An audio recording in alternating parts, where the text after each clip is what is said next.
Depuis le début des années 90, les façons de partir en vacances ont changé. On ne part plus bronzer à la plage, on part faire de grands voyages découvertes, des voyages initiatiques, des voyages pour se découvrir soi-même. Parmi ces destinations, le désert se place en tête. Écoutons Aline, Jean-Jacques et Fanette nous raconter leur expérience.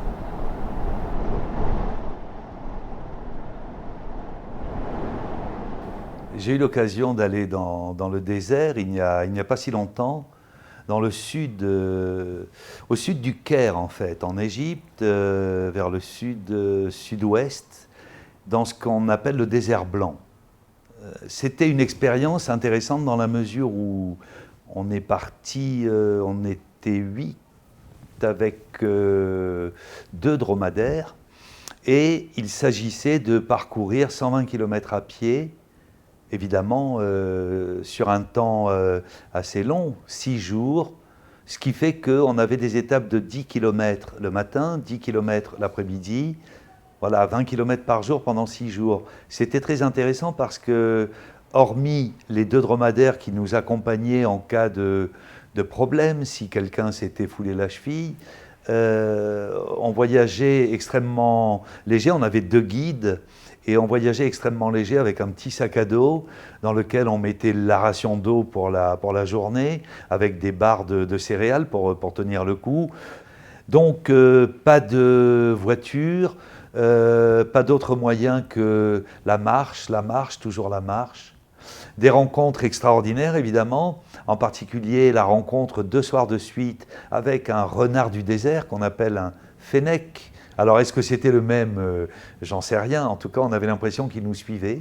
Il était très beau, comme une peluche, hein, comme un animal en peluche, absolument adorable. Et il s'approchait assez près finalement pour essayer de récupérer des bouts de poulet, de pain, enfin ce qu'on pouvait lui donner. Impression aussi magnifique du soleil levant, parce que les dromadaires attendant le matin dans l'air glacé, parce que vous avez une amplitude thermique énorme, vous avez à peu près 5 degrés le matin, et puis ça peut monter à 26 dans la journée. Et puis les nuits, la voûte céleste, les nuits étoilées, peut-être nulle part ailleurs on peut voir des cieux pareils. On pourrait dire des ciels d'ailleurs, dans le sens de ciel de peinture.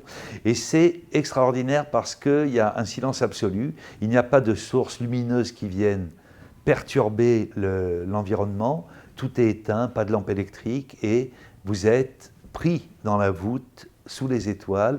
Et c'est vraiment l'occasion de le dire, vous avez la tête dans les étoiles. Voilà. Alors, j'ai eu l'occasion d'avoir un petit aperçu du désert dans un voyage entre copains, il y a de ça 2 ans déjà, où on s'est retrouvés au Pérou d'abord, puis en Bolivie. Et dans la capitale de la Bolivie, La Paz, on a pris un bus en direction d'Uyuni, qui est une petite ville au bord d'un désert un peu particulier, puisque c'est un désert de sel. Donc c'est une immense étendue blanche de sel qui était avant une mer, complètement asséchée, des kilomètres et des kilomètres de sel, un froid de canard. On aurait voulu y passer la nuit, mais on nous a dit que si on n'était pas équipé pour ça, on ne pouvait pas. Donc un guide nous amène dans une jeep qu'on partage entre plusieurs petits groupes de personnes. Nous on était 4, au total dans la jeep on devait être 6 je pense. Et certaines personnes font l'excursion sur plusieurs jours, mais dans ce cas-là il faut passer la nuit dans le désert. Et nous avions de gros sacs de voyage qui nous avaient duré le mois et demi en Amérique latine pour notre périple, mais pas de sac de couchage pour pouvoir passer la nuit, surtout dans des conditions extrêmes, parce qu'en fait, la nuit, dans ce désert de sel, on atteint des températures autour de moins 15 degrés. Donc ils nous préviennent que si on n'est pas équipé, on ne peut pas y passer la nuit. Donc en fait, ça a été une journée. Donc on prend la Jeep, on traverse des kilomètres et des kilomètres de sel qui cristallisent en grandes dalles de forme hexagonale au sol. C'est impressionnant et c'est entouré par des montagnes. Donc à perte de vue, c'est blanc et au fond, on a des montagnes. Et le moment un petit peu clé du voyage dans le désert en une journée, c'est quand on arrive sur une île qui avant donc, était entourée d'eau. Là, on a une île posée au milieu de ce sel, remplie de cactus. Donc on y passe 2 heures à se balader dans l'île, prendre des photos et s'imaginer ce que pouvait être avant ce petit bout de terre au milieu de cette immensité. Et voilà. Et ensuite, le soir, la nuit tombante, il faut rentrer à toute vitesse avant que le froid ne nous rattrape. Et en fait, on n'est jamais vraiment à l'abri du froid dans ces moments-là, parce qu'arrivé à Uyuni, on reprend un bus qui nous ramène à La Paz, et c'est 10 heures de trajet, dans des bus qui sont dans des états déplorables, avec les vitres qui ne ferment pas, de la poussière qui rentre partout. Enfin bon, ça se mérite, une balade dans le désert de sel d'Uyuni. J'ai eu la chance de voyager 3 fois dans ma vie dans le désert du Sahara, en Algérie. Je dis que j'ai eu de la chance parce que c'est le plus gros désert au monde qui englobe 9 pays, pas seulement que l'Algérie. Et ça a été une expérience magnifique, très enrichissante. Et en plus, nous avons eu la chance de partir en groupe, une famille, des gens très proches, ce qui nous a permis de nous retrouver. Et ça, c'était une expérience à la fois extraordinaire du point de vue du paysage et en même temps très enrichissante du point de vue personnel et du rapport qu'on a avec l'autre dans ce voyage. C'est l'Algérie, et le désert du Sahara en Algérie, est un paysage à la fois lunaire. On imagine toujours les dunes à perte de vue, mais pas seulement, parce qu'il y a le désert, comme vous le savez, de l'Ergue et du Reg, donc le désert de cailloux et le désert de sable. Et en fait, c'est un désert qui change.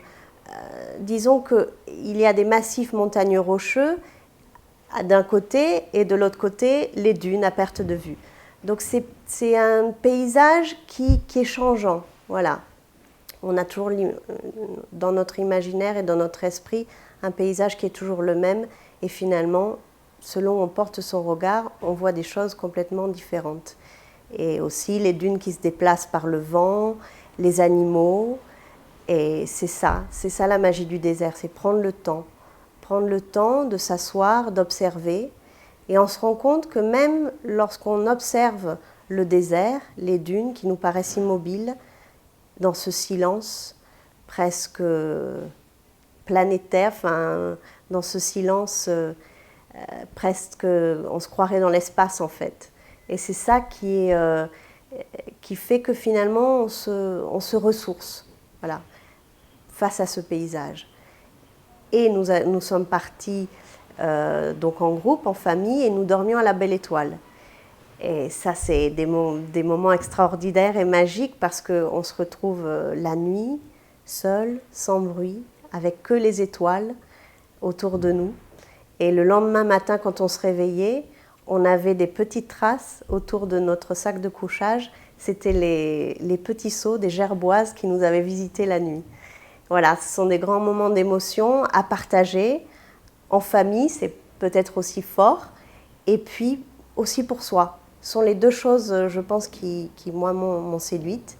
C'est le fait de partager avec quelqu'un et en même temps de se retrouver soi-même dans cette étendue fascinante et à la fois si fragile.